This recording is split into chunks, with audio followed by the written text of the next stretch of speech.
This is Plant-Based Briefing, Mastering Culinary Spices with Nisha Vora from nutritionfacts.org. And I'm Marian Erickson. This is the Plant-Based Podcast where I curate and narrate with permission a variety of articles on plant-based and vegan living.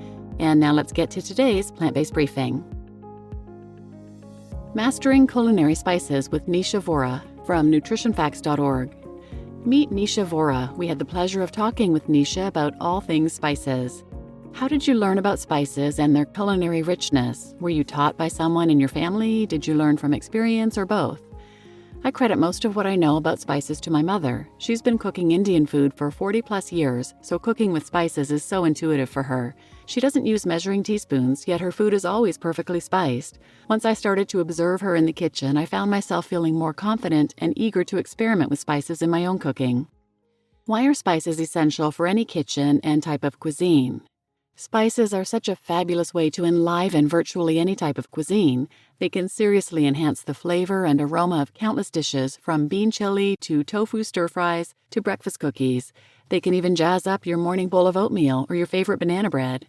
It doesn't hurt that most spices boast serious health benefits, including antioxidants and anti-inflammatory and anti-carcinogenic properties, and even glucose and cholesterol-lowering activities. What are the top 5 must-have spices to keep on hand?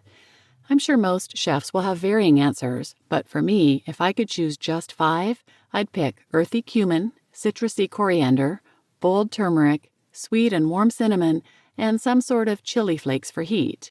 Red pepper flakes are available everywhere, but my personal favorite is Aleppo pepper.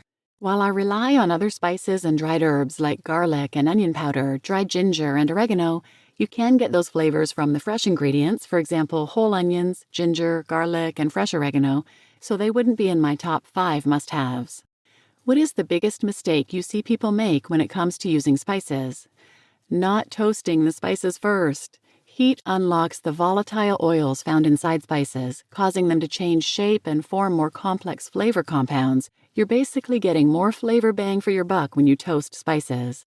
If your pot of chili has ever tasted bitter, it's probably because the recipe simply added the ground spices into the liquid instead of toasting them first. Usually, you'll briefly toast your spices after you've sautéed the aromatics like onions and garlic. What are the best ways to bring out the natural flavors of spices without using oils?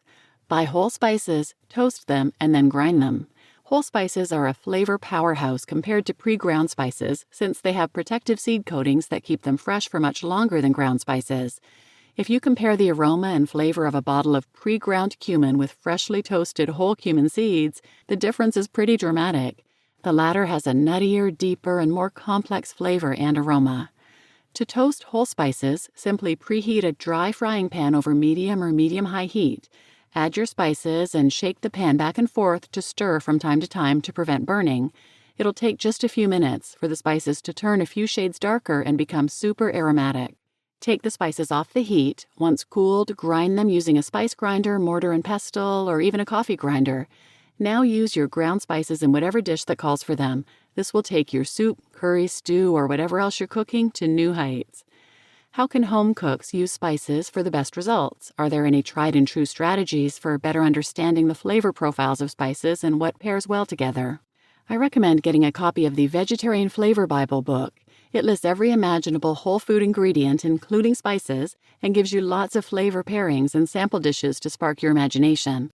Learning which spices pair well together and what quantities to use them in is something that comes with practice, so don't be shy about experimenting in the kitchen. You can also look to chefs who are masters of specific cuisines to see how they pair spices together. YouTube is a fantastic resource. I often find myself spending hours watching Indian chefs on YouTube. Even if they're cooking something non-vegan, I inevitably learn something new about spices and how to incorporate them into my cooking. Are all spices created equal? If not, how can people source quality spices? All spices are definitely not created equal. I think it's pretty easy to view spices as a pre-made commercial product, but spices are actually more like fresh vegetables or fruits. They're grown by farmers working on farms and in fields, most often in developing countries, and growing and processing them is labor and time intensive. In general, smaller brands that have shorter supply chains will be able to offer spices that are not only the freshest and most flavorful, but they typically also have more ethical and transparent practices around sourcing, sustainability, and labor. Two of my favorite small businesses that source wonderful spices and prioritize fair wages and sustainable sourcing are Burlap and Barrel and Diaspora Company. At supermarkets, I like using the brands Frontier Co-op, which offers a large selection of organic and fair trade certified spices, and Simply Organic. What are the best ways to store spices? What is the general shelf life people should be mindful of? Away from sunlight and heat, so ideally in your pantry or in a cupboard. If you've been storing your spices in a cabinet above your stove or oven, try finding a different spot, as the proximity to heat will damage your spices. You also want to minimize their exposure to air, so airtight containers and tight-fitting glass jars or commercial-grade plastic bags are best. Ground spices typically have a shelf life of 6 months to a year. Whole spices are usually good for 1 to 2 years. Open your spice bottle and take a whiff. If the aroma is faint or barely there, it's past its prime. You can revive older spices a bit by slowly toasting them in a dry pan. For whole spices, toast for 3 to 4 minutes over low heat and stir or toss constantly or until they start to look a bit oily and smell aromatic. You need to be more careful with ground spices. They need just a minute. What are some other essential or helpful tips you'd like to share about using spices in cooking?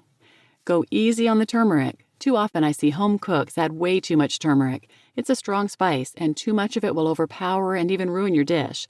A quarter or a half teaspoon is usually sufficient, maybe a teaspoon if you're cooking a spice-heavy Indian dish. It also needs to cook a bit longer than other ground spices, otherwise it can taste a bit raw. Please tell us a little bit about your work and career. I'm a vegan food blogger, YouTuber, cookbook author, and the creator of Rainbow Plant Life, a destination site for outstanding flavor-packed vegan recipes. On YouTube, I share informative yet entertaining videos where I teach home cooks how to level up their cooking skills from a plant-based perspective. I started Rainbow Plant Life as a creative outlet when I was still a lawyer, then transitioned into the food startup world where I worked for a few years while side hustling. I went full-time on Rainbow Plant Life in 2019, shortly after my first cookbook, the Vegan Instant Pot Cookbook, was released. My second cookbook will be published in September 2024, called Big Vegan Flavor: Techniques and 150 Recipes to Master Vegan Cooking. It's an encapsulation of my approach to building maximally flavorful vegan food that's fun and exciting, yet approachable. You just listened to Mastering Culinary Spices with Nisha Vora from nutritionfacts.org, and I'm your host, Marian Erickson. I have the Vegan Instant Pot Cookbook, and I am excited about this Big Vegan Flavor Cookbook coming out. Looking at the description, they call it the Vegan Flavor Bible.